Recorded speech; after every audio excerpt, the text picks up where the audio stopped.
Hello, good people, and thank you for joining me. Here we go again with yet another story from the same series and from this book, which is the wrong way around for me, but it looks like it says Good Lord. We know what they're all about, don't we? Hope so. If you didn't by now, you should do. Anyway, this story is continuation, and it's called As Green as Grass. "Hey, Mike," said Gabe. "I've just come from the paddock. Some dude's been at my grass. Looks as though they used a scythe or a lawnmower. It was good stuff as well, top quality. It ain't fair, man." "But who would pinch it?" asked Michael. "You give it away if anyone asks." "Are you sure it's been nicked?" "Well, it sure ain't there anymore," said Gabe.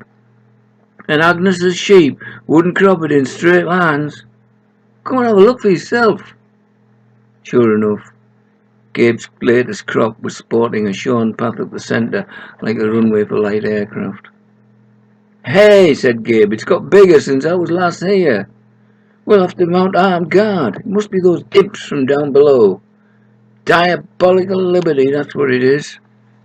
"Well," said Michael, "I don't know about armed, but we could sort of keep an eye on it. We'll sort out a roster and watch it round the clock. It'll have to be volunteers, though. Your crop is not exactly essential, or even beneficial to most of us. Ask Kevin and Tracy. They don't mind lounging about doing nothing. And Dick might give you a hand, especially if he can persuade Debbie as well." It was during Kevin and Tracy's watch that the next swathe went missing. Kevin had to admit they'd dozed off, and although they were sitting right next to the grass, they slept through the whole thing. Dick and Debbie began a search for clues, with the help of Willow, who sniffed at the grass, ran up and down the shorn area, and returned to the assembled crowd. "Right," she said. "It was a short, fat guy, wearing a green suit." She paused and sniffed at the grass again. "He was carrying a green bag and smoking a pipe." "How can you tell all that, Willow?" asked Debbie. "I know you're a border collie, but are there really signs for all that?" "Well," said Willow, "being a border collie, I can read signs you can't. But this time it's easier than that, 'cause the little bugger's over there asleep under the apple tree." Sure enough, under the tree, a little green mound was gently rising and falling, with the gentle raspberry sound of a satisfied snore. The group stood looking down, and Michael summoned up an official-sounding cough. The little mound stirred, the snoring stopped, and a small, rather disgruntled face peered out. "What the bejeebers is all this, then?" he demanded. "Sure and can't a body be having 40 winks without being mugged by a gang of cutthroats and all?" "Gang of cutthroats?" said Michael. "I'll have you know I'm Michael the Archangel, General of the Heavenly Hosts, and not to be trifled with.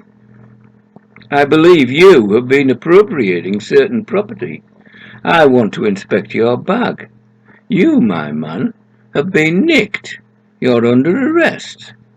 "To be sure, you'll need your army to arrest me," said the little man, holding up his fist. "Come on, then, who's going to be first?" "Just a minute," said Debbie. "There's no need to get overheated. You," she pointed at the little man, "you're a leprechaun, aren't you? What are you doing here? I thought all the leprechauns lived in Ireland."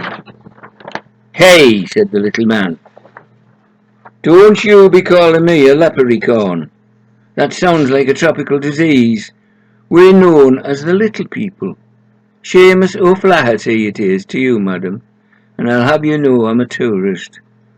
I'm here on holiday. Though truth is to tell, I don't know why I came here. The big folk get in the way of a body and wake him up when he wants 40 winks and all." "Hang on," said Michael. "Tourist or no, you've been at Gabe's grass." "Well, and why not?" said Seamus. "To be sure, this stuff grows wild as in the glens of Kilkenny where I live. We feed it to the cows, it makes the butter spread itself, and the cows are always happy." "Well, I have to grow it, man," said Gabe. "I worked hard to get this field like it was." "Well, now then," said Seamus, "it's always an honourable sort of chap that I'm being, so if you would just pass my bag across, I'll be giving you some compensation.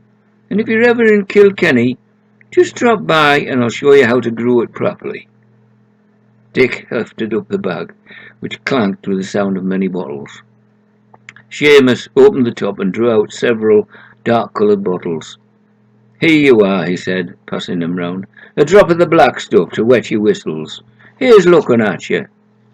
Swigging noises were soon replaced by contented burping noises, and then a chorus of the gentle raspberries of contented snoring. Dick woke when Willow began licking his face.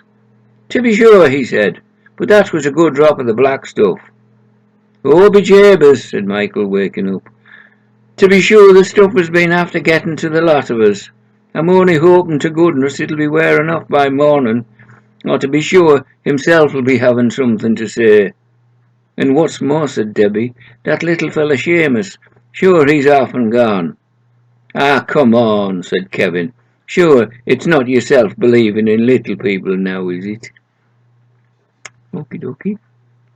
You've now met Seamus O'Flaherty, better known as Ribbart. Thank you very much. Hope you enjoyed that.